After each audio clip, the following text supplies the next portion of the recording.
What's up, guys? Welcome back to my channel. My name is Missy and I love Disney. And welcome to a plan and prep and pack video because we're going to Disney World. If you watched my last video, I was talking about possibly going the weekend of Martin Luther King Jr.'s birthday because I do have off work on Monday. My work is closed on that day. But I was getting a little nervous because the flights I was finding were so extremely expensive, and I didn't think that I was going to be able to book a flight. But finagled the days a little bit and I was able to book a really cheap flight. And then because I'm an annual pass holder, I was able to take advantage of a discount that they have going right now and book an on-property resort. So actually right now I am booking my Mears Connect reservation. They took over Magical Express, RIP. But I just kind of wanted to run through a quick way to explain how I plan for my Disney trips.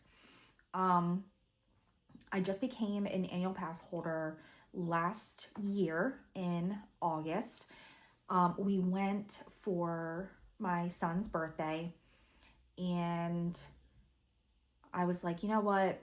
I would love to come more often, do little weekend solo trips, and I made the decision to upgrade my park ticket and get an annual pass.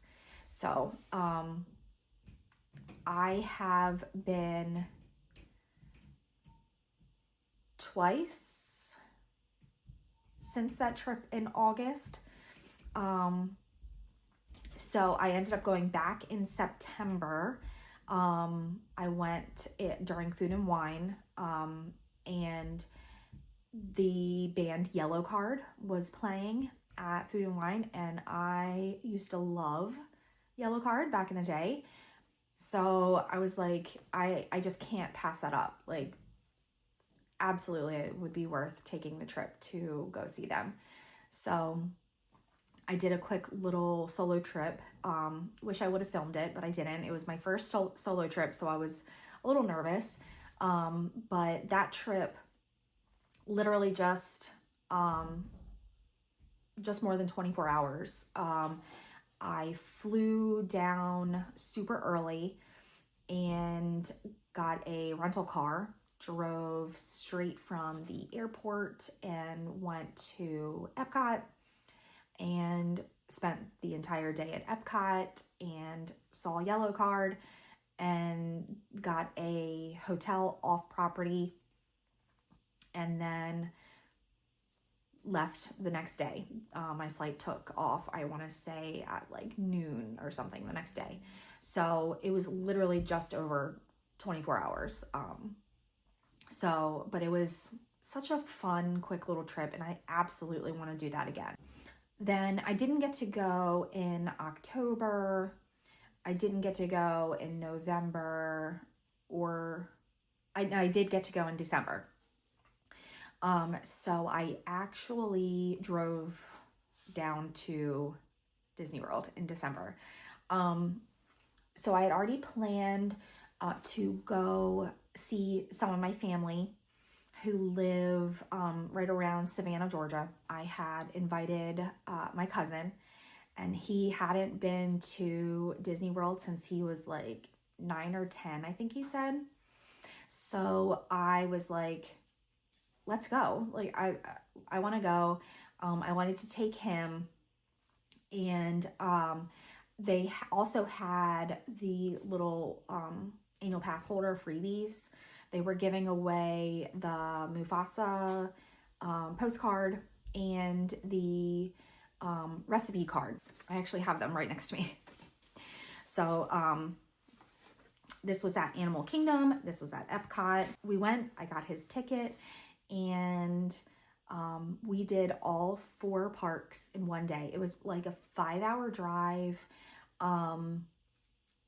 So we got down there probably like 11, and I parked at Epcot, but then we took the bus because I knew I wanted to end with Epcot. So I parked at Epcot, but then took the bus to Animal Kingdom, did Animal Kingdom first, and did a few things, walked around, and then we took the bus to Hollywood Studios. And again, did a few rides, ate some snacks, and also mostly I wanted to ride rides that I knew were going to be closing. You know, like Dinosaur, like I love Dinosaur. So I rode that, and then found out, you know, they were going to leave it open all through 2025. But then we went to Hollywood Studios, and I had to do Muppet Vision 3D. Like that is a must-do ride for me. I love, or attraction. I love that show.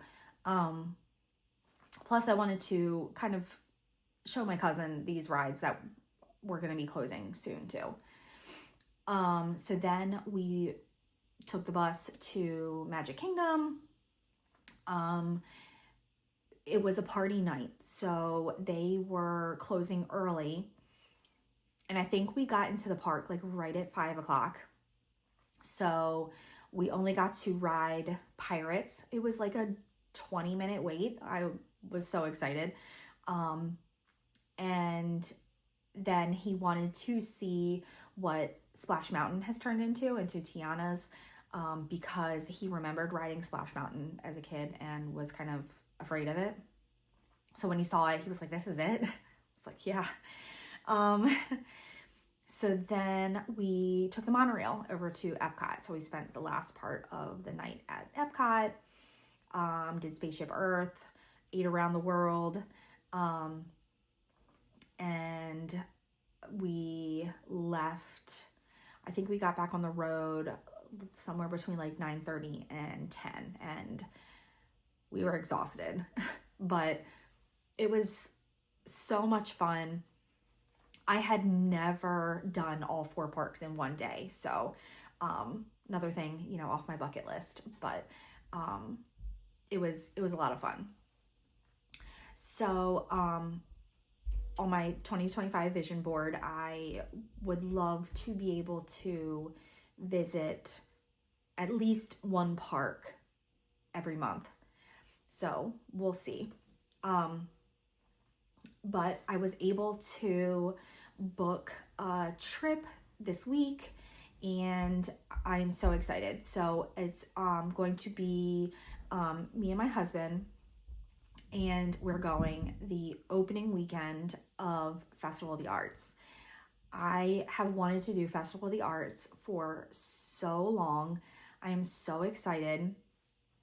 And it's kind of funny. If you watched my last video, I just painted my nails, and they're actually like holding up really well. Whatever the tips and tricks video I watched is keeping this polish on really, really well. And I always imagined that when I went to Festival of the Arts, that I would do like, you know, different color. It is what it is. I'm not going to take this off because I literally just did it. But I'm very happy that it's still holding up. So the first part of my planning, I typically look at dates that work for me, like my work schedule. If I'm going by myself, or, you know, if I'm bringing my husband and my kids, then I'll look at like school schedule and kind of start there. With this trip, I knew that I had off on Monday, 1 less vacation day I need to take, and it's the opening weekend of Festival of the Arts. I'll start looking at the flights, seeing roughly like how much they are. I booked with Frontier this time, and I also took Frontier on my solo trip back in September to see Yellow Card. It was a great experience. I had no issues. I had seen a lot of videos and read a lot of things about how Frontier will charge you extra for your bag, and they are very particular about the size of your bag. And so I was nervous about that. But since I was only staying one night, I literally only took a personal item, and those are free on Frontier flight. So I just brought a book bag and very, very minimalistic pack my book bag with what I needed. So that's what I'm going to be doing on this trip as well. So once you have your dates that work for your schedule, then you start looking at your flights and see, you know, how your prices are. If I'm doing just a quick little trip by myself or with my husband and I'll look for the cheaper flights. If I could get good deals, then great. If I couldn't, then I'll look for another weekend to go. I booked us with Frontier. We will not have carry-on bags. We're only doing personal items. We each get a free personal item, which is, you know, like a book bag. So later I will show how we will pack very minimally and be able to fit everything into a little book bag for our weekend trip. Once you book your flight, then I look around at the hotels. I don't have a problem with staying off property if I'm by myself. It would be nice to stay on property because it's easier for the transportation. Disney has their free bus shuttle services that will take you to any park.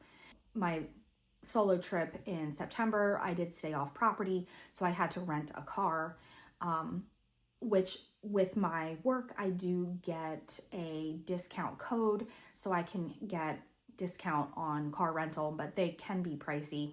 With this trip that we're taking next weekend, we will be staying on property. I actually got us booked at the All-Star Sports.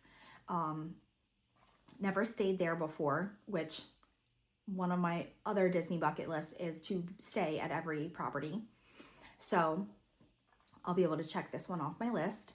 But they had a really good pass holder discount, so I couldn't pass it up. So I have my dates, I have my flights, I have my resort. I'm a pass holder, so I don't need a ticket. So next is the transportation from the airport to your resort. So you have the option of renting a car. You have the option of doing an Uber. You have the option of doing like a minivan, which I believe is with Lyft, the Lyft company. I've never done them. And you have Mears Connect, which is what Magical Express turned into. I do like to do Mears Connect. This is not sponsored in any way. I've done Mears Connect several times. It's very inexpensive for an adult. It's $16 one way, $32 round trip. For a child, which is 3 to 9 years old, is $13 one way, so $26 round trip. And children under 2 are free. So it's very similar to Magical Express. If you are familiar with that, you just tell them, you know, where you're staying, and they will take you there. You put in your flight information. They know what time you'll be arriving at the airport, and they are pretty good. I have not had a bad experience. They're pretty good about picking up like very close to the time that you arrive to the airport. So, you know, typically you arrive to the airport, you have to go retrieve your luggage. and then you go down to where you get on the Mears Connect. And I don't think I've ever had to wait longer than like 20 or I don't even think 30 minutes. I would say like 20. And then the bus comes, the driver helps load your bag into the bottom of the bus. And then sometimes, more often than not, the bus will take passengers to several different resorts that are typically all near each other. So it can be a longer ride if your resort is the last drop off. But they usually have something playing on the TV screens in the bus. You're on Disney property, so you're like seeing everything and you're in the bubble. So it's really not that bad. So I'm about to book my Mears Connect right now, and I will have everything set for our trip next weekend. So then next, after I have, my flight, my hotel, and my transportation booked, I will start going through my prep. And I'll show you guys how I go through a checklist I've created on my phone, and I go through all my toiletries, all of my items. I kind of have all of my travel items together in one place, just for easy access. And I'll see if I need anything, and start getting everything together and ready for packing. So now we'll get into the prep part of the trip. I am doing a very short stay at Disney. It's technically 3 nights. The first night we arrive at 11 p.m., 11:30 p.m. So we're literally going to go from the airport to the resort and go to bed. So we don't really need a whole lot. So I will show you some very, very minimalistic packing. If you've ever flown Frontier before, they do offer free personal item, but you do have to pay for a carry-on or pay for a checked-in bag. So we will not have a carry-on. We will not have a checked-in bag. We will each have our own personal item, my husband and I. So we're going to put all our stuff in our book bags. So I keep all of my travel items together in one place all the time. So anytime I'm traveling, I can just go there, pick out what I need, and I can pack very easily. So I like to go through those items, a week or so before, at least, give myself a weekend before the trip, so that I am able to go through the items, see if there's anything that I'm running low on or I'm out of and I need to go buy. So then that weekend prior to the trip, I'll have the time to actually go out to the store and get what I need. So because this is a very short trip, I don't need everything that I would normally take if it was a longer trip, or if it was my whole family with, myself, my husband, and our 2 kids. I do have a packing list specific for Disney that I have made in the Notes app on my phone and on my iPad. So I will show that packing list and run through these items pretty quickly. But again, I will not be packing all of these items because it is such a short trip, but this is a general list that I will use pretty much anytime we go to Disney. So the first section is the toiletries. You will notice there is no shampoo, no conditioner, no body wash on here. And that is because if you're staying on Disney property, they do supply shampoo, conditioner, and body wash already in the bathrooms for you. So I have face wash, face lotions, toothbrush, toothpaste, floss, toothpickers. I do like to pack the little individual toothpickers because if you're going to one of the Epcot festivals where you're going to be eating, the food and wine, we're actually going to the Festival of the Arts this year. So we're going to be trying a lot of the different foods. So I want to be able to have the little toothpickers in my park bag. So just in case, if there's any food stuck in my teeth. Q-tips, eye drops, any medicines or Benadryl, Tylenol PM. I like to bring the Tylenol PM because I do get very excited and I will have a hard time falling asleep. So this is kind of my way after the park day, especially. I'm almost 40, so walking around all day will do a toll on your body. So it will be some kind of pain reliever, but then it also help me sleep at night. Band-Aids, Rolaids, and Pepto. The girlies with the tummy issues, they know that you have to have these readily available, especially going to the festivals where you're trying a lot of foods. You don't want to have all the tummy issues. So I prefer Rolaids, Tums, whatever. Dramamine, I won't be bringing that this time. I do get motion sickness on rides sometimes.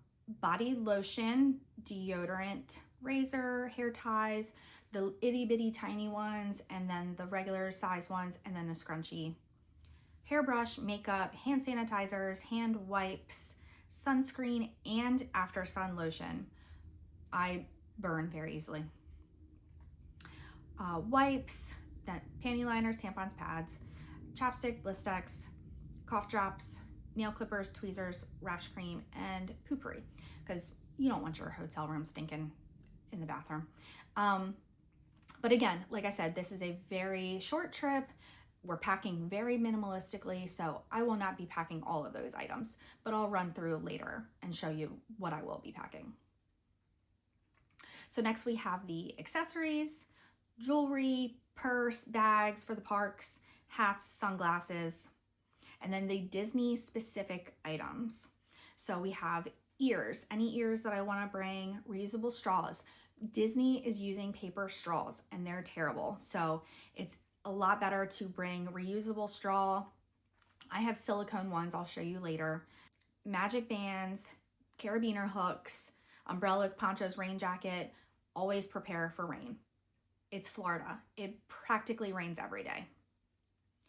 Disney gift cards and small bills. Small bills especially, because if you're using the Mears Connect and have people, handling your luggage, it's always nice to tip. And with the mousekeeping too, staying on Disney property, they come in every couple of days. It's always nice to leave a little thank you, a little tip for them as well. We do normally stay, we rent DVC and stay deluxe. So they come, I think it's every 4 days now since COVID.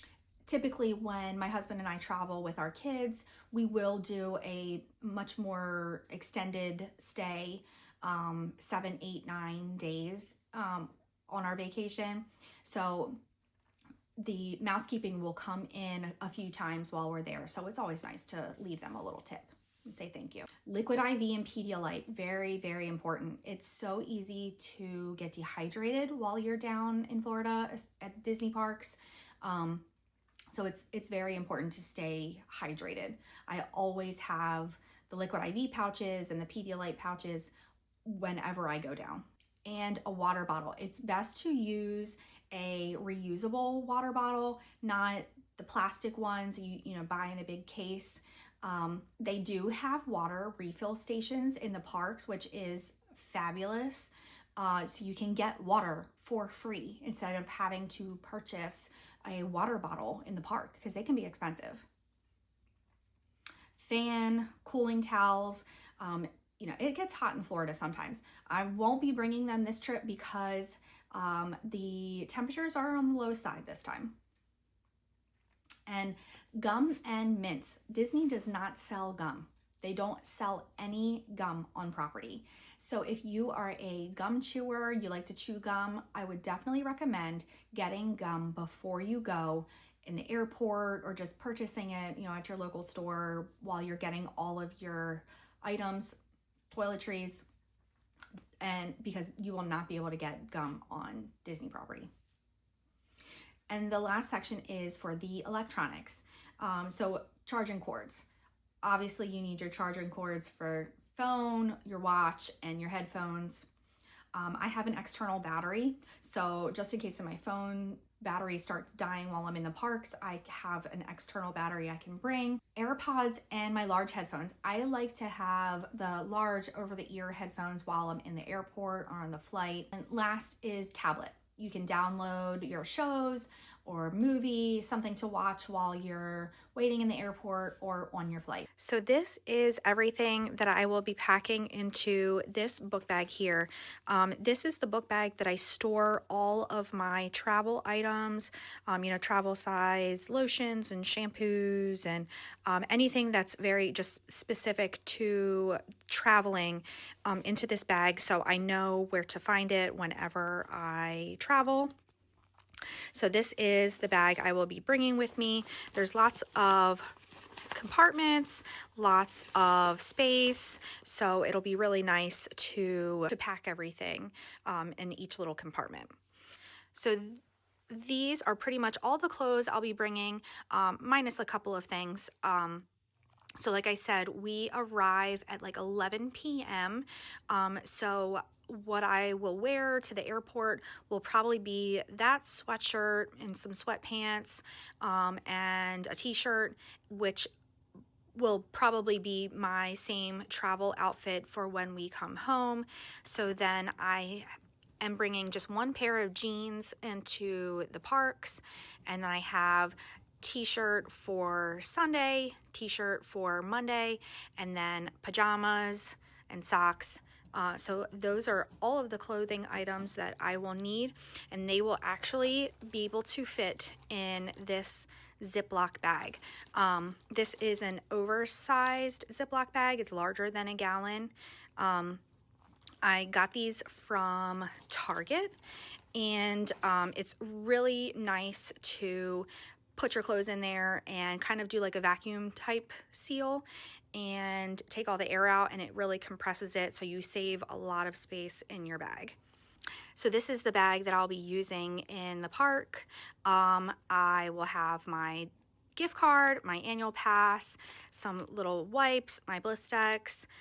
Here are the silicone reusable straws and hand sanitizer, sunglasses, some little things, so that way I don't have to carry the big book bag around. I'll have this little bag here.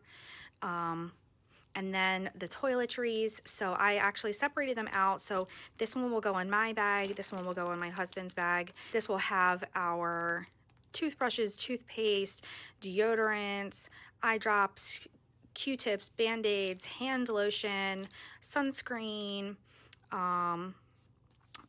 women's products, the hand sanitizer wipes, all of the toiletries will be able to fit into these little bags and not take up too much space. I'm also going to be bringing this little pillow. I have not used it yet. I saw it in the dollar-ish section in Target. It's actually a travel neck pillow that is inflatable. So it has this little pouch here that you press in, and it starts to inflate the actual pillow.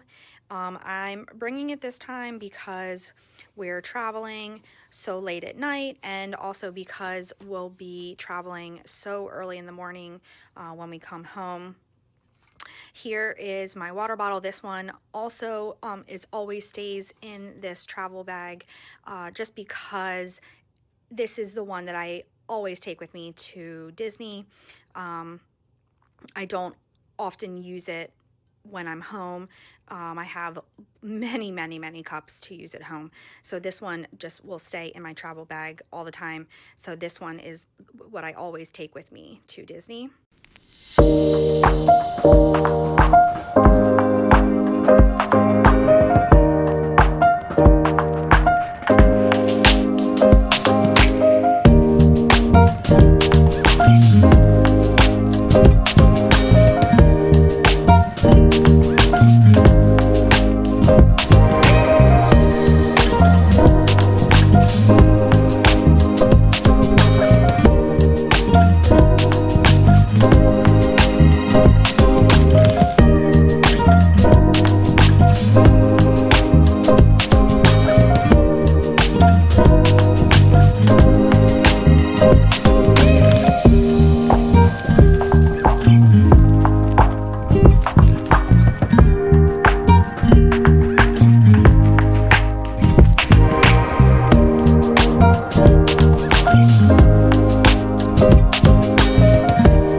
unpack vlog.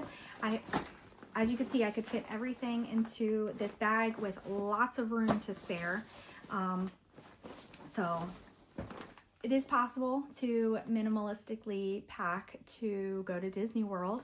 I obviously didn't pack everything up because we still have a couple days left, and there's a few things that I use every day that I will pack up the morning of. But I cannot wait. We only have a couple more days, and this is my first time going to the Festival of the Arts, so I am so excited to see everything, see all the artists, the artwork, all the Figment stuff. I'm so excited. So stick around and you will see our trip vlogs coming soon. So please make sure to subscribe so you catch those videos. And if you liked what you saw in this video, please make sure to give it a thumbs up. And if there's anything else that you would like to see, comment down below. Let me know if you have ever minimalistically packed to Disney World. I know it gets so easy to overpack, but sometimes you just gotta pack very minimally. Thanks so much for watching, and I'll see you guys in the next video. Bye.